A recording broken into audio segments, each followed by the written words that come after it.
할렐루야. 11월 21일 월요일 새벽 기도를 시작하겠습니다. 사도신경으로 우리의 신앙을 고백하시겠습니다. 나는 전능하신 아버지 하나님 천지의 창조주를 믿습니다. 나는 그의 유일하신 아들 우리 주 예수 그리스도를 믿습니다. 그는 성령으로 잉태되어 동정녀 마리아에게서 나시고 본디오 빌라도에게 고난을 받아 십자가에 못 박혀 죽으시고 장사된 지 사흘 만에 죽은 자 가운데서 다시 살아나셨으며 하늘에 오르시어 전능하신 아버지 하나님 우편에 앉아 계시다가 거기로부터 살아있는 자와 죽은 자를 심판하러 오십니다. 나는 성령을 믿으며 거룩한 공교회와 성도의 교제와 죄를 용서받는 것과 몸의 부활과 영생을 믿습니다. 아멘. 찬송가 435장 찬양하시겠습니다. 찬송가 435장입니다. 찬송가 435장입니다. 나의 영원하신 기여 생명보다 귀하다. 나의 갈 길 다가도록 나와 동행하소서. 주께로 가까이 주께로 가오니 나의 갈 길 다가도록 나와 동행하소서. 세상 흙이 아니란가 모든 명예 버리고 험한 길을 가는 동안 나와 동행하소서. 주께로 가까이 주께로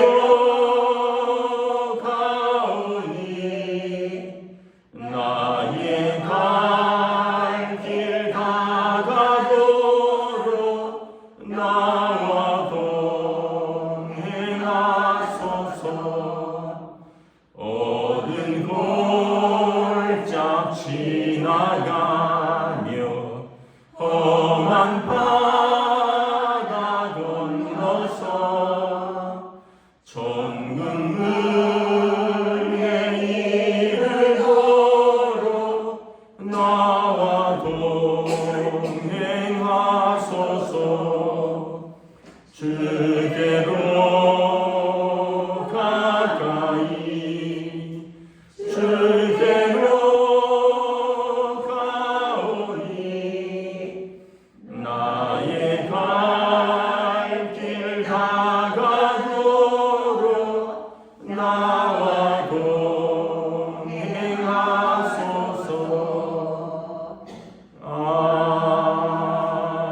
아멘. 오늘 우리 주신 하나님 말씀은 구약성경 창세기 49장 22절에서 33절까지 말씀입니다. 구약성경 창세기 49장 22절에서 33절까지 말씀입니다. 다 찾으신 줄 알고 저와 여러분들이 한 절씩 교도하도록 하겠습니다. 구약성경 창세기 49장 구약성경 79페이지입니다. 창세기 49장 22절에서 33절입니다. 요셉은 무성한 가지라 곧 샘 곁에 무성한 가지라 그 가지가 담을 넘었도다. 활 쏘는 자가 그를 학대하며 적개심을 가지고 그를 쏘았으나 요셉의 활은 도리어 굳세며 그의 팔은 힘이 있으니 이는 야곱의 전능자 이스라엘의 반석인 목자의 손을 힘입음이라. 내 아버지 하나님께로 말미암나니 그가 너를 도우실 것이요 전능자로 말미암나니 그가 내게 복을 주실 것이라. 위로 하늘의 복과 아래로 깊은 샘의 복과 전 먹이는 복과 태의 무게로다. 내 아버지의 축복이 내 선조의 축복보다 나아서 영원한 산이 한없음 같이 이 축복이 요셉의 머리로 돌아오며 그 형제 중 뛰어난 자의 정수리로 돌아오리로다. 베냐민은 물어뜯는 일이라 아침에는 빼앗는 것을 먹고 저녁에는 움킨 것을 나누리로다. 이들은 이스라엘의 12지파라. 이와 같이 그들의 아버지가 그들에게 말하고 그들에게 축복하였으니 곧 그들 각 사람의 분량대로 축복하였더라. 그가 그들에게 명하여 이르되 내가 내 조상들에게로 돌아가리니 나를 햇사람 에브론의 밭에 있는 굴에 우리 손녀와 함께 장사하라. 이 굴은 가나안 땅 마므레 앞 막벨라 밭에 있는 것이라. 아브라함이 햇사람 에브론에게서 밭과 함께 사서 그의 매장지를 삼았으므로 아브라함과 그의 아내 사라가 거기 장사되었고 이삭과 그의 아내 르브가도 거기 장사되었으며 나도 내 아들 그곳에 장사하였느니라. 이 밭과 거기 있는 굴은 햇사람에게서 산 것이니라. 우리 아들에게 명하기를 마치고 그 밭을 침상에 모으고 숨을 거두니 그의 백성에게로 돌아갔더라. 아멘. 할렐루야. 또 새로운 하루, 새로운 한 주가 시작되었습니다. 또 지난 한 주간 특별 새벽 기도회로 우리가 교회와 그 영광스러운 직분에 대해서 말씀을 보느라고 창세기를 좀 건너뛰었는데 이제 다시 창세기로 돌아오니까 이제 거의 마지막 장이 되었습니다. 오늘 마지막은 야곱이 이제 죽기 전에 그 자녀들을 축복하고 또 유언을 남기는 내용입니다. 이제 오늘 본문에서는 요셉과 베냐민에 대해서만 나오지만 12아들을 다 불러서요. 그 아들들의 머리에 손을 얹고 축복을 합니다. 여러분 그 이스라엘 사람들은 부모, 특별히 아버지에게 축복권이 있다라는 것을 이렇게 믿고 적극적으로 행사를 했습니다. 여러분 우리도 마찬가지입니다. 하나님께서 자녀를 부모에게 주셨고요. 부모에게 자녀의 축복권이 있습니다. 그래서 이스라엘 사람들은 그 매 예배 드릴 때마다 자녀들을 향하여 손을 들고 아버지가 이렇게 축복합니다. 목사가 예배 때 축도하듯이 그 자녀들에게 대한 축복권이 부모가 있어요. 부모가 이제 자녀들에게 손을 들고 축복을 하는 거예요. 자녀의 축복권은 부모에게 있다라고 믿는 거죠. 그래서 야곱이 하나님의 이름으로 자녀들을 쭉 축복하는 것입니다. 여러분들도 여러분들의 자녀들을 믿음으로 축복하시기를 여러분 축복합니다. 그 부모가 자녀를 위해서 기도하는 거예요. 그 부모가 자녀를 위해서 입술로 축복하는 거예요. 뭐 자녀가 철이 없을 수도 있고 말을 안 들을 수도 있고 또 속썩일 수도 있는데 그렇다고 자녀를 저주하면 안 되겠죠.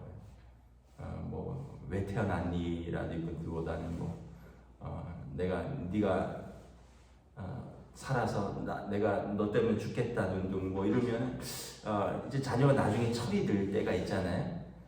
그때는 철이 없고 그때는 뭘 모르기도 하고 근데 이제 나중에 본인도 부모가 되고 본인도 철이 들고 부모의 마음을 알았을 때 마음이 아프겠죠. 나중에 자기도 부모가 되고 철이 들고 그랬을 때 부모의 마음을 알았을 때 내가 이렇게 부족한데도 부모가 나를 끝까지 참아주고 인내하고 사랑해주고 축복해줬구나 이걸 알면 얼마나 부모에게 감사하겠습니까? 근데 한편으로는 또 그러지 못했다는 걸 깨달으면 내가 내 인생이 이렇게 망가진 것은 우리 부모가 나를 축복하지 않아서구나 라고 생각을 한다면 자녀의 마음이 또 얼마나 씁쓸하겠습니까? 결국은 이제 부모나 자녀나 다 하나님 앞에서 각자 사는 것 같지만 서로가 연결되어 있는 거죠. 자식과 부모는 뗄래야 뗄 수 없는 연결고리입니다. 야곱은 자녀들에 대한 마지막 축복권을 아주 충실히 행사하죠. 그러려면 자신이 먼저 하나님이 살아계신 것과 하나님이 복 주시는 분임을 믿어야 되죠. 아니 내가 믿어야지 하나님이 살아계신 하나님이 내 자녀에게 복 준다는 걸 내가 믿어야지 하나님의 이름으로 복을 주죠. 내가 믿음이 없는데 어떻게 복을 주겠습니까? 내 자신이, 부모인 내 자신이, 가장인 내 자신이 하나님이 살아계신가 만가 이르는데 어떻게 내 자녀에게 하나님의 이름으로 축복을 하겠습니까? 나는 못 믿었는데 너라도 잘 믿어라, 이게 말이 되나요? 나는 하나님이 복 주시는 분인지 잘 모르겠는데 너한테는 복 주시기를 원한다, 이게 좀 말이 안 되잖아요. 내가 믿고 내가 경험한 하나님을 우리 자녀들에게 그 이름으로 복 주는 거죠. 야곱의 인생은 이제 처음에는 자기 힘으로 살려고 하다가 많은 사건과 어떤 고난 속에서 하나님을 깊이 만난 사람이죠. 야곱의 이름이 이스라엘이잖아요. 하나님과 씨름한 사람. 야곱은 평생 하나님을 경험한 사람이었습니다. 평생 자기 힘으로 살려고 하다 하나님이 꺾으시고 방향을 틀어주시고 하나님 앞에 산 사람이죠. 때론 하나님 앞에 매도 맞고 때론 하나님 앞에서 울기도 하고, 야곱은 홀로 이제 쫓겨갈 때 그 외로운 밤에서 베델에 하나님을 만났잖아요.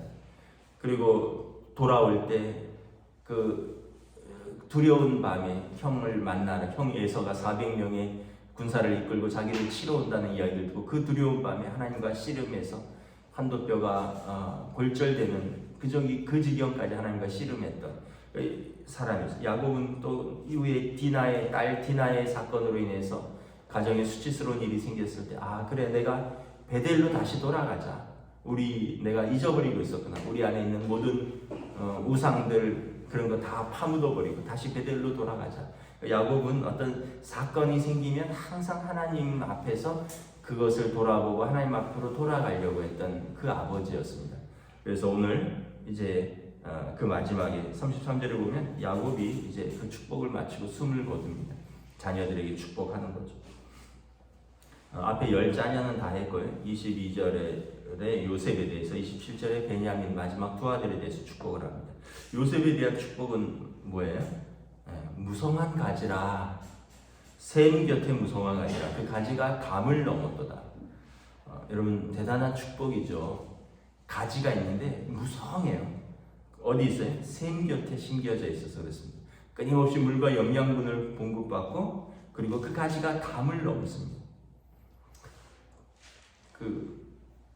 우리 교회 이렇게 청소하는 조그만 아주 화단 비슷한 게 아주 조그만 게 있는데 거기에 무슨 능성화인가요? 능성화랑 담쟁이 넝쿨, 장미 뭐 이런 게 있는데 그걸 이제 계속 벽을 타고 올라가기 때문에 매년 가위로 잘라줍니다. 저는 안 자랄 줄 알고 뿌리까지는 못 자르고 밑둥을 잘라놓으면 이제 마르잖아요. 이 살아있을 때는 손으로 뜯어도 안 뜯겨요. 그렇게 가지가 질기고 또 그 별거 아닌 것 같은데 담벼락에 딱 붙어서 이게 대단하더라고요.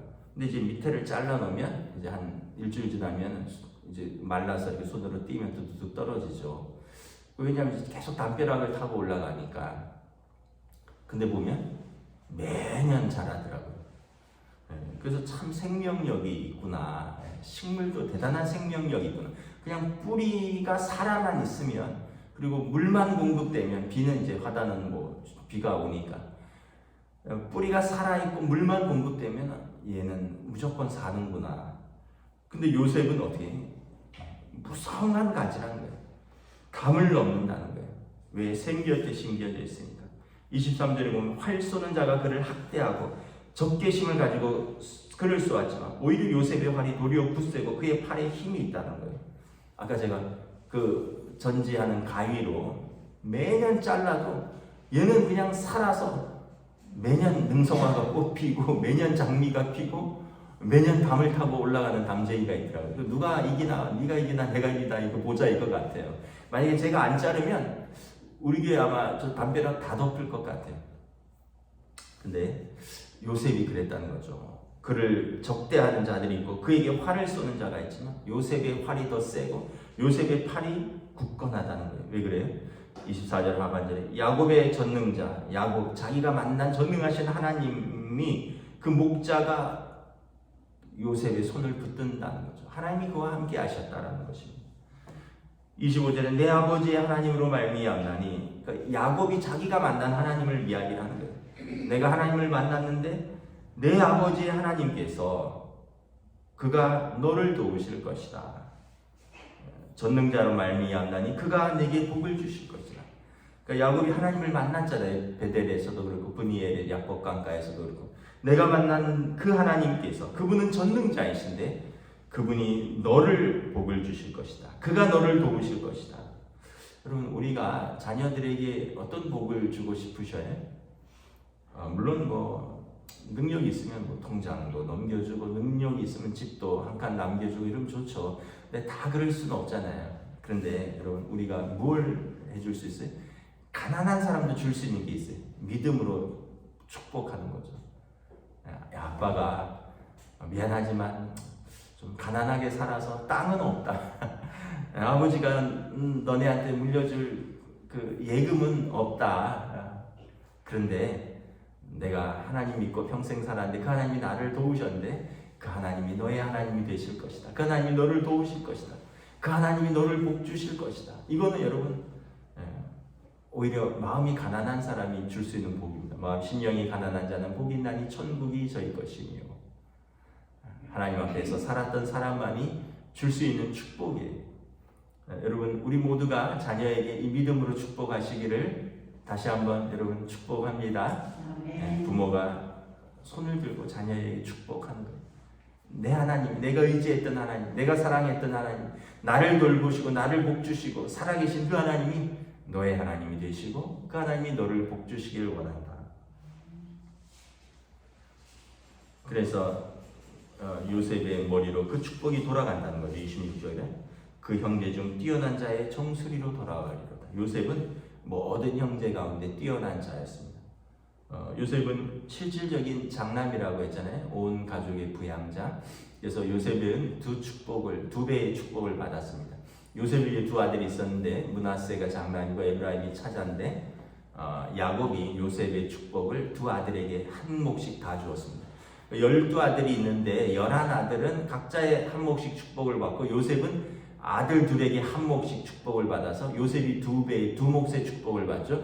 두 몫의 축복을 받는다는 것은 장자의 축복입니다. 다른 아들에게 동일하게 나눠줘도 장자에게는 두 몫을 주거든요. 그러니까 요셉이 그 가정의 실질적인 장자였다는 것이죠. 온 가족의 부양자니까. 여러분 육신의 장자가 중요한 게 아니에요. 믿음의 장자가 중요한 것입니다. 28절에 보면 그게 요셉의 분량이었다는 거예요. 28절에 그들은 이스라엘 12지파라 이와 같이 그들의 아버지가 그들에게 말하고 그들에게 축복하였으니 곧 그들 각 사람의 분량대로 축복하였더라. 요셉의 분량이 이렇게 컸다라는 거죠. 모든 형제들보다 컸다라는 거죠. 제가 아는 어느 장로님한테 이야기를 들었는데 장로님이 사형제가 있대요. 사형제가 있는데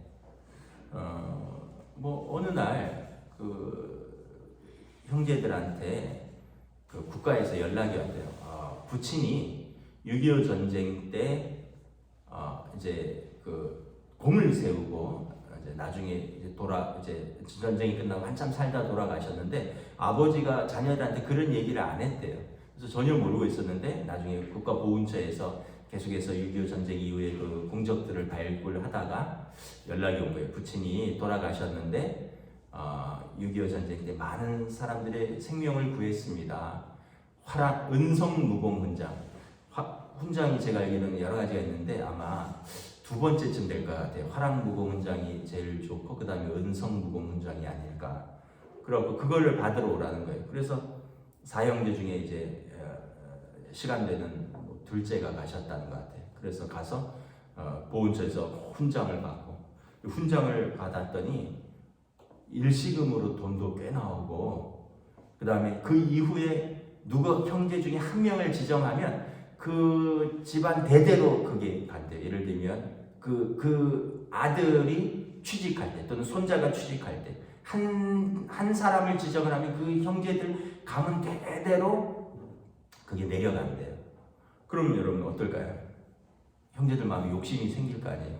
야, 일시금 받는 것도 중요하지만 우리 아버지가 6.25 전쟁에서 그렇게 공을 세워서 그렇게 훈장을 받았으면 내 아들에게 또는 내 손자에게 또 손자의 손자에게, 왜냐하면 국가유공자는 계속해서 병역 혜택도 있고 취업 혜택도 있고 모든 거에 가산점이 있거든요. 평생을 대대로.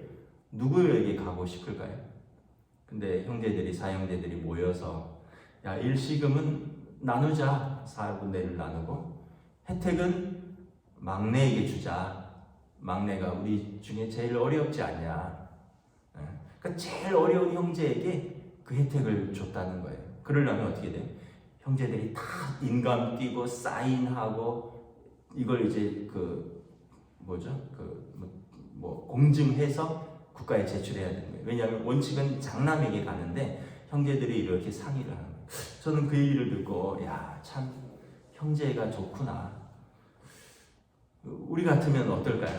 야, 장남이니까 내가 가지겠다. 그 일시금은 나누자. 근데 혜택은 아버지의 장남인 내가 받겠다. 뭐 이런 사람도 있을 거고.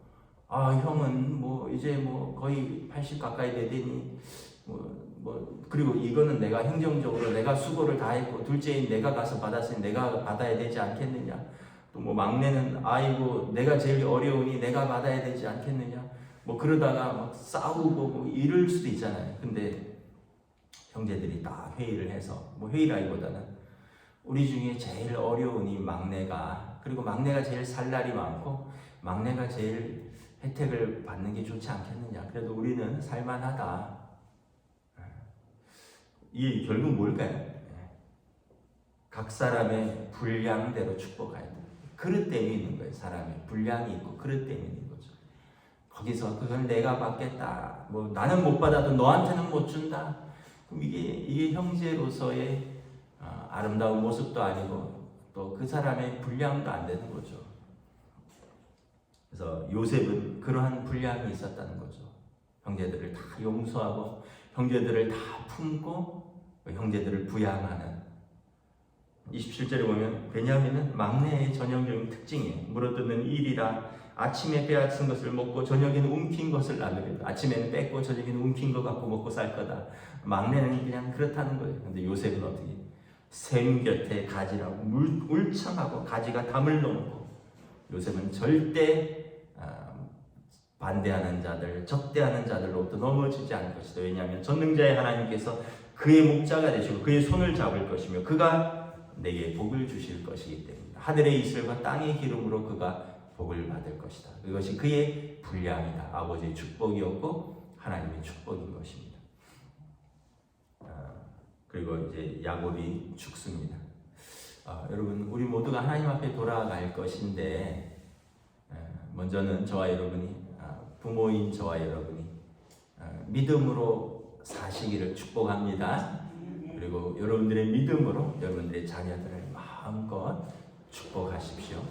그리고 우리도 오늘 말씀처럼 분량대로, 다른 분량은 작아도 우리가 뭐 사업수단은 없을 수 있잖아요. 또 우리가 어떤 다른 것들은 어떻게 좀 부족할 수 있잖아요. 근데 믿음의 분량은 우리가 가지기 나름 아닌가요? 근데 내가 딴 건 작아도 믿음은 크다. 믿음의 분량은 누구보다 크다. 여러분, 그거 하나 우리가 그냥 붙들고 살아도 하나님 앞에 설 때 가장 큰 복이 아닐까요? 우리가 뭐 부동산이 없어도 우리가 그런 감각은 없을 수 있잖아요. 타고나는 그런 센스, 경제 감각, 타고나는 어떤 인물, 그런 건 어떻게 우리가 할 수 없는데 믿음은 내가 하나님과 씨름하는 거예요. 야곱처럼, 요셉처럼 환난 가운데 인내하면서, 인내 가운데 연단되면서, 그러면서 소망을 가지면서 믿음의 분량은 누구보다 클 수 있는 거죠. 평생을 하나님 앞에서 이렇게 기도하며 살아가는 우리 성도들이 큰 믿음의 분량으로 하나님 앞에 서실 수 있도록 야곱처럼 마지막에 자녀들 다 축복하고 하나님 앞에 이곳에 잠자듯이 돌아가잖아요. 이런 축복이 어디 있어요?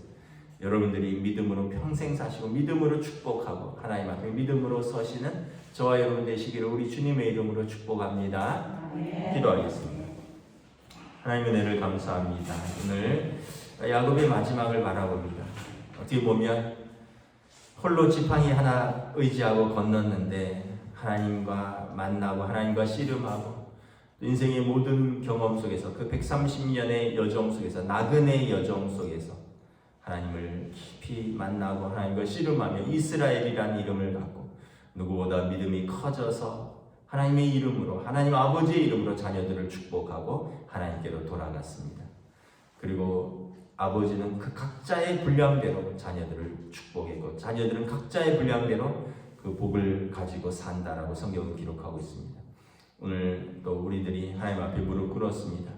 믿음의 분량을 우리에게 주셨습니다. 우리가 다른 건 부족해도 믿음의 분량이 누구보다 클 수 있기를 원하고 오늘 야곱처럼 하나님과 평생을 씨름하고 하나님께로 돌아가는 믿음의 사람들, 요셉처럼 나의 대적들이 나를 무너뜨리려고 하여도 나의 목자 되신 하나님이 나의 손을 붙드시니 나는 하나님 앞에서 굳건히 서리로다 믿음으로 고백하고 축복할 수 있는 저희들로 인도하여 주시옵소서. 감사를 드리오며 우리 주 예수 그리스도의 이름으로 기도드리옵나이다.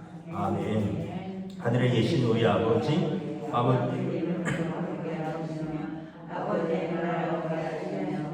아버지의 뜻이 하늘에서와 같이 땅에서도 이루어지게 하소서.